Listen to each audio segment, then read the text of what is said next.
ഉറക്കത്തിൽ നിന്ന് കൊണ്ടുവന്ന ഒരു കുട്ടിയെ കഥ കേൾപ്പിക്കുന്നു. ശരി, നമുക്കൊരു കഥ കേട്ടാലോ? നിനക്കല്ല, നമ്മുടെ പുസ്തകം അവിടെ ഇരിപ്പുണ്ട്. എവിടെ നിന്റെ പുസ്തകം? ടൈമില്ല. അല്ലല്ല, അത് തരത്തൊന്നുമില്ല. ഇതെന്റേതാണ്. എനിക്കാരോ സമ്മാനിച്ചതാണ്. എനിക്കൊരു കുട്ടി സമ്മാനിച്ചതാണ്. ആ കുട്ടിയുടെ കുറെ നുള്ളി നുള്ളി നുള്ളി ഫാത്തിമ എന്നാണോ?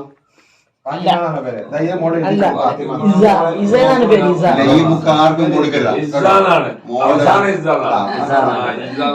പേര് ഇസാന? അല്ല, ഇസാനാണ്. ഇസാന്റെ പേര്. ഓക്കെ, എന്നാ നമുക്കൊരു കഥ കേൾക്കാം. ഓക്കെ, ശരി. അവൾ കൊടുത്തേക്ക് കേട്ടോ, ബുക്ക് കൊണ്ടുപോകരുത് കേട്ടോ. രണ്ട് സൈക്കിളും കൊണ്ട് അതെ. മോള് കഥ ഇഷ്ടാണോ? കഥ ഇഷ്ടമാണ്. ഒരു സ്ഥലത്ത് പണ്ട് ഒരു കഴുത ഉണ്ടായിരുന്നു. ഈ കഴുതന്റെ പുറത്ത് സാധനങ്ങൾ കയറ്റിയിട്ടാണ് കച്ചവടക്കാരൻ അങ്ങാടിയിൽ കൊണ്ടുപോയി വിൽക്കുന്നത്. എല്ലാ ദിവസവും കഴുതയുടെ പുറത്ത് സാധനങ്ങൾ കയറ്റി കൊണ്ടുപോകും. കുറെ കാലം കഴിഞ്ഞപ്പോൾ കഴുതയ്ക്ക് വയസ്സായി. അപ്പൊ കഴുതേനെ കച്ചവടക്കാരൻ വിൽക്കാൻ തീരുമാനിച്ചു. അങ്ങനെ കച്ചവടക്കാരനെ കഴുതേനെ കൊണ്ട് ചന്തയിലേക്ക് വിൽക്കാൻ പോവാ. കൂടെ ആരും പോയി? കച്ചവടക്കാരന്റെ മകനും കൂടെ പോയി. കച്ചവടക്കാരൻ മകനും കൂടെ കഴുതയെ ഇങ്ങനെ കൊണ്ടുപോകുന്ന സമയത്ത് ആ വഴി കഴുത എങ്ങനെയാ നടക്കുന്നത്? കഴുത എങ്ങനെയൊക്കെ നടക്കണത്? ഇങ്ങനെ വലിഞ്ഞ് ഇങ്ങനെ നടക്കുന്നത്. അപ്പൊ ആ വഴീന്റെ അരികിൽ നിന്ന് കുറെ ആൾക്കാര് അവരിങ്ങനെ കാണുന്നുണ്ട്. കച്ചവടക്കാരൻ നടക്കുന്നു. പിന്നെ ആര് നടക്കുന്നു? ആരാ മുന്നിൽ നടക്കുന്നേ? കഴുത മുന്നിൽ നടക്കുന്നു. പിന്നെ ആരാ നടക്കുന്നത്? മോൻ നടക്കുന്നു. അപ്പൊ ഈ കണ്ട ആൾക്കാര് ചോദിച്ചു, കച്ചവടക്കാരൻ ചോദിച്ചു, ഹേയ്, നിങ്ങൾ എന്തിനാണ് ഈ കഴുതേനെ ഇങ്ങനെ കൊണ്ട് നടക്കുന്നത്? ആർക്കെങ്കിലും ഒരാൾക്ക് കഴുതന്റെ പുറത്ത് കയറിക്കൂടെ? അപ്പൊ കച്ചവടക്കാരൻ ആലോചിച്ചു, അത് ശരിയാണല്ലോ, വെറുതെ കഴുത നടക്കല്ലേ. അങ്ങനെ കച്ചവടക്കാരൻ കഴുതന്റെ പുറത്ത് കയറി. കച്ചവടക്കാരനായിരിക്കോ അത് മോനായിരിക്കോ കഴുതന്റെ പുറത്ത് ആദ്യം കയറ്റിട്ടുണ്ടാവുക? മോനെ കയറ്റിയിട്ടുണ്ടാവും. മോനെ ആദ്യം കയറ്റി, മകനെ കയറ്റി കച്ചവടക്കാരൻ കഴുതേനെയും കൂട്ടി ഇങ്ങനെ പോവുക. അപ്പൊ കുറെ കഴിഞ്ഞപ്പോ വേറെ കുറെ ആൾക്കാരെ കണ്ടു. അവിടെ നിൽപ്പുണ്ട്. അവരിങ്ങനെ കാണുന്നുണ്ട് കഴുതയും. ആരൊക്കെ വരുന്നത്?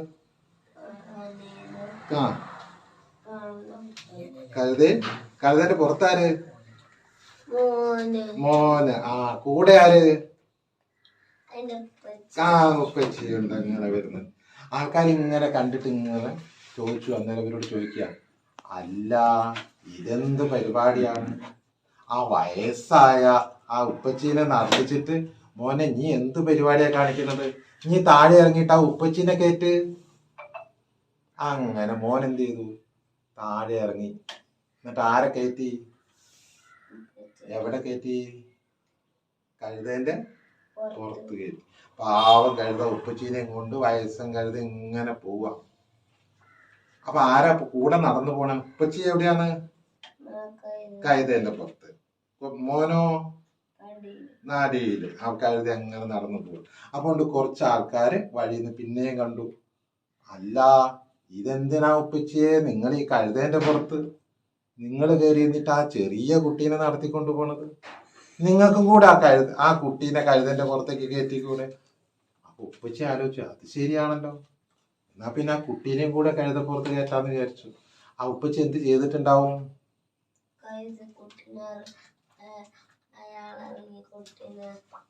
അയാൾ ഇറങ്ങിയില്ല. അയാളുടെ കൂടെ ആരെയും കൂടെ കയറ്റി. ഉപ്പച്ചി എവിടെ ഇരുന്നു? കഴുതപ്പുറത്തിരുന്നു. കുട്ടീനെ എവിടെ കയറ്റിയിരുത്തി? മാടിയിൽ കയറ്റിയിരുത്തി. എന്നിട്ട് അങ്ങനെ പോവുക. അങ്ങനെ അങ്ങ് പോകുന്ന സമയത്ത് വേറെ അതാ അങ്ങാടിയിൽ വേറെ കുറെ ആൾക്കാർ നിൽക്കുന്നു. അല്ല, നിങ്ങൾ എന്തു പണിയാ കാണിക്കണേ? ആ വയസ്സായ കഴുതേന്റെ പുറത്ത് രണ്ടുപേരും കൂടെ കയറിയിരുന്ന് പോവേ. നാണമില്ലേ നിങ്ങൾക്ക്? നിങ്ങൾക്ക് നോക്കിക്ക് ആ കഴുതയ്ക്ക് ഭയങ്കര വയസ്സായില്ലേ? നിങ്ങൾക്ക് ആ കഴുതേനെ ഒന്ന് എടുത്തുകൊണ്ട് പോയിക്കൂടെ? നിങ്ങൾക്ക് ആ കഴുതേനെ ഒന്ന് ചുവന്നുകൊണ്ട് പോയിക്കൂടെ എന്ന് ചോദിച്ചു. അപ്പോഴും ഉപ്പച്ചിക്ക് തോന്നി, ആ ശരിയാണല്ലോ. ഉപ്പച്ചിയും മോനും കൂടെ താഴെ ഇറങ്ങി. എന്നിട്ട് കുറെ കയറുകളൊക്കെ കൊണ്ടുവന്ന് കഴുതയുടെ മുന്നിലെ 2 കാലും കൂടെ കൂട്ടിക്കെട്ടി, പുറകിലെ 2 കാലും കൂടെ കൂട്ടിക്കെട്ടി.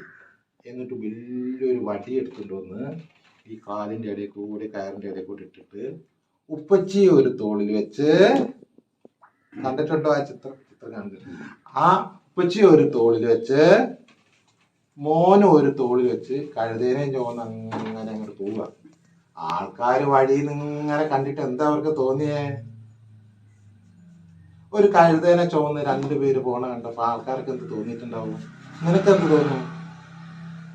കഴുതനെ എടുത്തു കൊണ്ടുപോകാൻ. ആ, കഴുതേനെ തോളത്ത് കൊണ്ടുപോവുക. അത് കാണുമ്പോ നീ എന്ത് ചെയ്യും?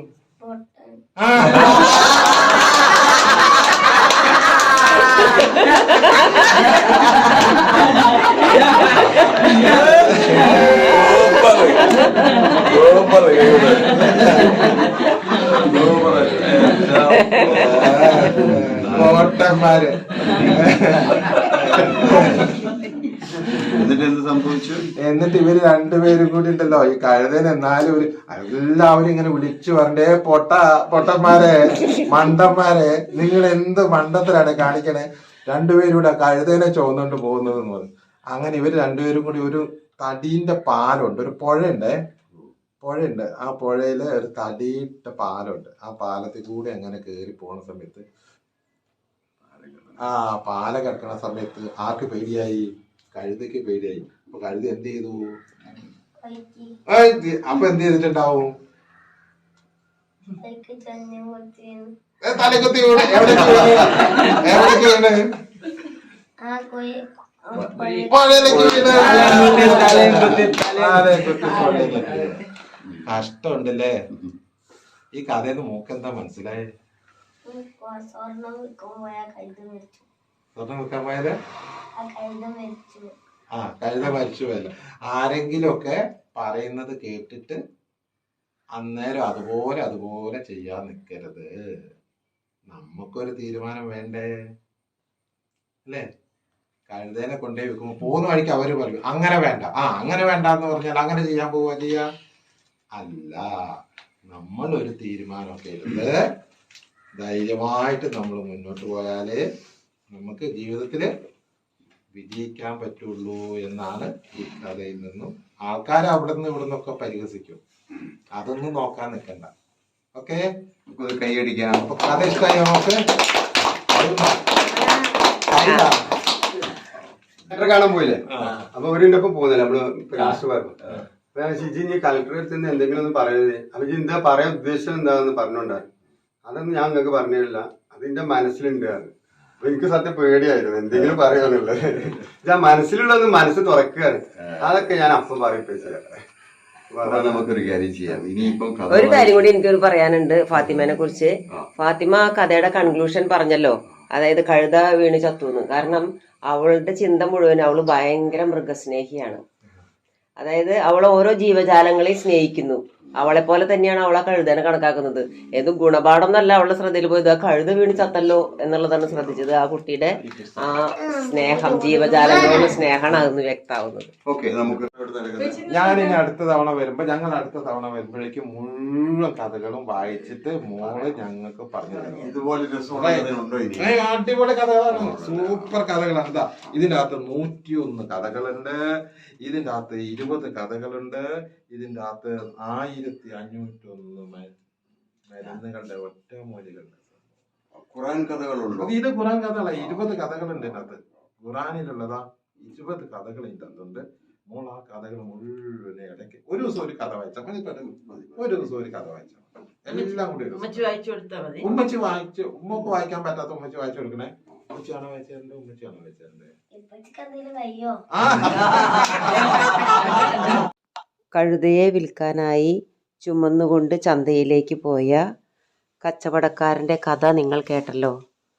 നിങ്ങളുടെ അഭിപ്രായം കമൻറ്റ് ബോക്സിൽ രേഖപ്പെടുത്തുമല്ലോ. Thank you.